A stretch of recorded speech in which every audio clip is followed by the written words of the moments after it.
အားလုံးပဲမင်္ဂလာပါအင်းကြီးမြေ education မှာယနေ့သင်ကြားမယ့်သင်ကြားရေး lesson ကတော့ G5 သင်ယူအခန်း9ရဲ့ lesson-8 ပဲဖြစ်ပါတယ်ဂုဏ်သတ္တိများနဲ့သက်ဆိုင်သောပု္ပ္ပစာလေးကိုဆက်လက်လေ့လာလိုက်ရအောင်ပါကျွန်တော်စီးမြင်3ခုရှိပါလေဖလှယ်ရဂုဏ်သတ္တိဖက်ဆက်ရဂုဏ်သတ္တိဖြန့်ဝေရဂုဏ်သတ္တိဆိုပြီးဂုဏ်သတ္တိ3မျိုးရှိပါတယ်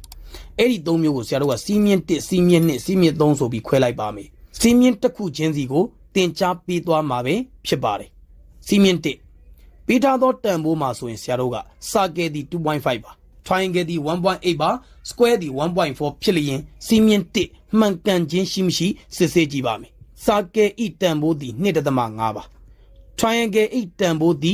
1.8 ပဲဖြစ်ပါတယ်တန်ဖိုးနှစ်ခုကိုမြောက်ပေးပါမယ်ဒါဒီဆရာတို့ကလက်ဝဲဘက်တန်ဖိုးကိုရှာခြင်းပဲဖြစ်ပါတယ် 2.5 နဲ့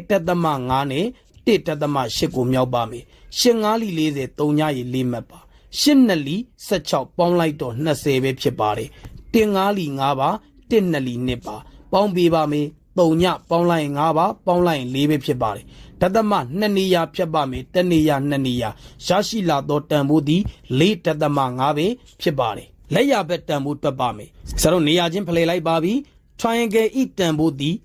1.8 ပါစာကယ်ဤတန်ဖိုးသည် 2.5 ပါတန်ဖိုးပြောင်းလဲခြင်းမရှိပါဘူး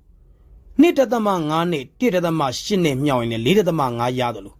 1.8 နဲ့ 2.5 မြောက်လေ 4.5 ပဲဖြစ်ပါတယ်နေရာချင်းဖလှယ်သည့်အတွက်ပြည်လည်မှုရှိပါတယ်ထို့ကြောင့်လက်ဝဲဘက်နဲ့လက်ရဘက်သည်တူညီမှုရှိပါတယ်တန်မိုးကိုပြောပါဆိုရင် 4.5 ပဲဖြစ်ပါတယ်ဒါသည်စီးမြင်1ရဲ့မှန်ကန်မှုရှိမရှိစစ်ဆေးခြင်းပါစီးမြင်1နဲ့ပုံစံတူသောပု္ပ္ပစာတွေကိုသင်ကြားရေးလမ်းစဉ်ခွန်မှန်မှာဆရာလင်းလေးချပေးထားပါမယ်ဒီမှာလဲဆရာတို့စာကယ်တန်မိုးနဲ့ triangle တန်မိုးပေးထားပါတယ်